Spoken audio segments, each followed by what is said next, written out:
Hey dear programmers, welcome to my channel. Guys, ये video बहुत ही इंपॉर्टेंट है क्योंकि बहुत सारे लोगों ने मेरे से ये सवाल करा था कि डेटा इंजीनियरिंग का क्या रोड मैप है, ये आप समझा दो, कैसे क्या अपन डेटा इंजीनियर बन सकते हैं, इसकी जॉब प्रोफाइल के बारे में थोड़ा समझा दो, इसके जॉब स्कोप के बारे में समझा दो, सैलरी वैलरी एंड ऑल एवरीथिंग के बारे में समझा दो।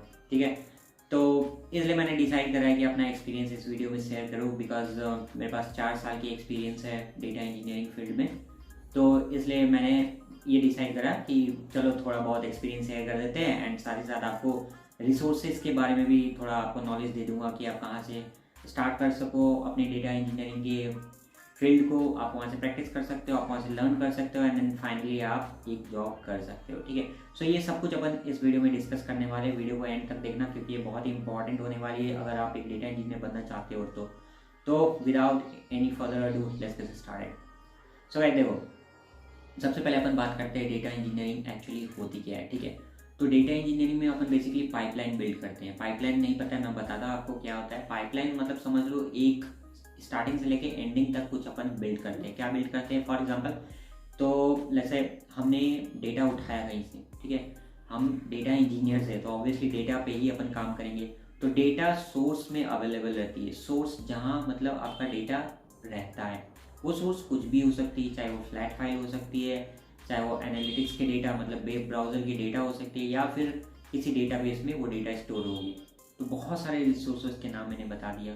तो डेटाबेस में माई सीक्वल हो गई, ओरेकल हो गई, सीक्वल सर्वर हो गई, पोस्टग्रे हो गई, मोंगोडीबी हो गई, ये सारी डेटाबेसेस। वहाँ से आप डेटा लेके आ सकते हो, या फिर एक्सेल की फाइल को उठा के लेके आ सकते हो, या फिर वेब ब्राउज़र की डेटा को उठा के लेके आ सकते हो।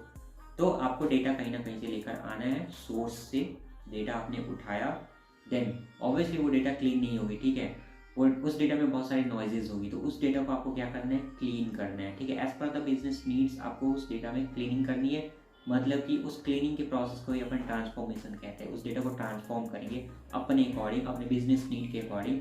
फॉर एग्जाम्पल, आपने कुछ टेबल्स को ऐड करा, आपने कुछ जॉइंट्स कंडीशन अप्लाई किया, या फिर आप मर्ज कर रहे हो, या फिर आप यूनियन कर रहे हो, या फिर आप कुछ भी ऐसा चीज़ कर रहे हो, ट्रांसफॉर्मेशन अप्लाई कर रहे हो, उस चीज़ को अपन ट्रांसफॉर्म कहते हैं। कुछ भी चीज़ चेंजेस करा आपने, उसको ट्रांसफॉर्म कहते हैं।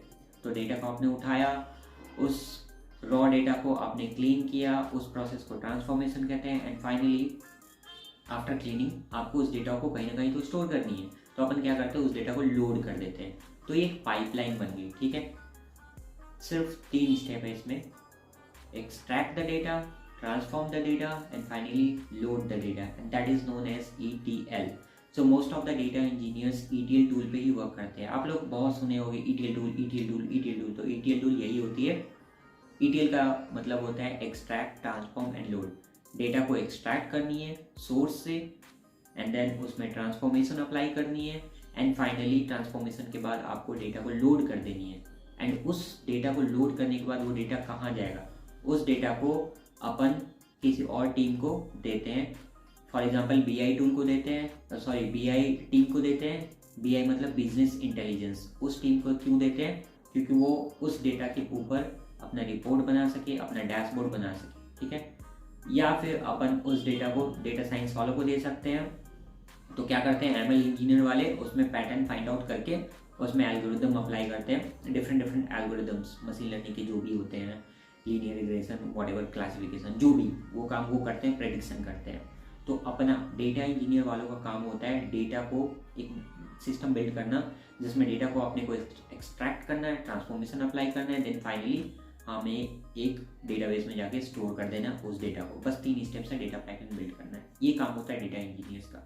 तो एक डेटा इंजीनियर सारा काम नहीं करता है। लाइक इसी में डेटा इंजीनियर कभी भी एल्गोरिदम अप्लाई नहीं करते, वो काम होता है ML इंजीनियर्स वालों का। डेटा इंजीनियर कभी भी डैशबोर्ड नहीं बनाते हैं, वो काम होता है BI डेवलपर का, बिजनेस इंटेलिजेंस डेवलपर का। ठीक है, तो सेग्रीगेट किया गया है वर्क। डेटा इंजीनियर को डेटा रिलेटेड काम करना है, वो डेटा को एक्सट्रैक्ट करेगा, ट्रांसफॉर्म करेगा, एंड फाइनली लोड कर देगा। उस लोडेड डेटा को उठाएंगे BI टीम वाले, डैशबोर्ड एंड विजुलाइजेशन टूल बनाएंगे, एंड डेटा साइंस वाले उठाएंगे, फिर उसमें प्रेडिक्शन वगैरह, एल्गोरिथम वगैरह अप्लाई करेंगे, पैटर्न फाइंड आउट करेंगे, प्रोबेबिलिटी एंड प्रेडिक्शन वगैरह फाइंड आउट करेंगे। तो आई होप ये चीज़ आपको क्लियर हो गया कि डेटा साइंस वाले क्या करते हैं, टीम वाले, डेटा इंजीनियर टीम वाले क्या काम करते हैं, एंड BI टीम वाले क्या करते हैं। ठीक है, तो ये रोड मैप आपको समझ में आ गई। नाउ आप एक डेटा इंजीनियर कैसे बन सकते हो।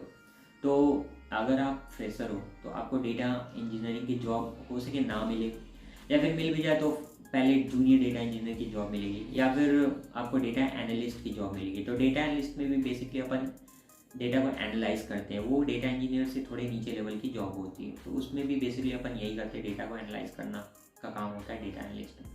ज़्यादा डिफरेंस अगर आपको चाहिए तो मैं इसके ऊपर अलग वीडियो बना दूँगा। तो आप एक डेटा इंजीनियर कैसे बन सकते हो उसके बारे में इस वीडियो में मैं बात करता हूँ। तो देखो, आपको क्या करना है, एक सबसे पहले कोई लैंग्वेज पकड़नी है। वो लैंग्वेज आप अपने अकॉर्डिंग सेलेक्ट करो, क्योंकि ऐसा नहीं है अगर आप लोग को कोई बोलता है कि डेटा इंजीनियरिंग में सिर्फ अपन पाइथन यूज़ करते हैं तो वो गलत है। ठीक है, मैं बता देना चाहता हूँ वो इंसान गलत है।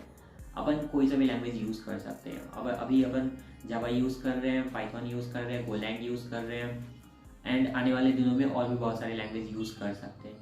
सो लैंग्वेज आप अपने अकॉर्डिंग सेलेक्ट करो, जो लैंग्वेज आपको अच्छी लगती है, जिसमें आपकी इंटरेस्ट है। फॉर एग्जांपल आपकी इंटरेस्ट अगर जावा में है तो आप जावा पकड़ सकते हो, स्केला में तो स्केला चूज़ कर सकते हो। ठीक है, कोई सी भी आपको लैंग्वेज पकड़नी है। बेसिकली मैंने स्टार्ट करा था पाइथन से, तो आपने एक लैंग्वेज पकड़ा। सेकेंड, आपको एक ETL टूल सीखनी है। अभी मैंने बताया ETL टूल क्या होती है, extract, transform and load. Market में बहुत सारी ETL टूल अवेलेबल है, एंड सबसे पॉपुलर इन्फॉर्मेटिका है। बट आप इन्फॉर्मेटिका नहीं सीख पाओगे क्योंकि वो पेड है, आपको पैसा देना पड़ेगा। बट एज अ फ्रेशर आपके पास उतनी पैसा होगी नहीं, तो आप इन्फॉर्मेटिका मत सीखो, उस पर आप ध्यान मत दो। आप क्या करो, टैलेंट सीखो। ठीक है, टैलेंट बिल्कुल फ्री ऑफ कॉस्ट है। आपको उसकी सॉफ्टवेयर इंस्टॉल करनी है अपने पर्सनल डेस्कटॉप पे या लैपटॉप पे, एंड देन आप सीखना स्टार्ट कर दो। सीखने के लिए मैं आपको बताऊंगा, सीखने के लिए यूट्यूब पे ऑलरेडी कोर्सेज अवेलेबल है, यूडेमी पे भी है।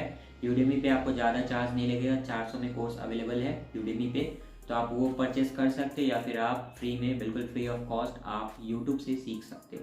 तो यूट्यूब पे टैलेंट की प्लेलिस्ट अवेलेबल है, तो आप सीख सकते हो। ठीक है, तो आपको एक ETL टूल सीखनी है, टैलेंट ही सीखनी है, क्योंकि वो फ्री ऑफ कॉस्ट है। ठीक है, हालांकि अदर भी है। अदर में जैसे मैंने बताया आपको, इन्फॉर्मेटिका है, फाइट्रान है, पेंटाहो है, ये सब है। बट इसको आप इग्नोर करो एंड आप सीखो टैलेंट।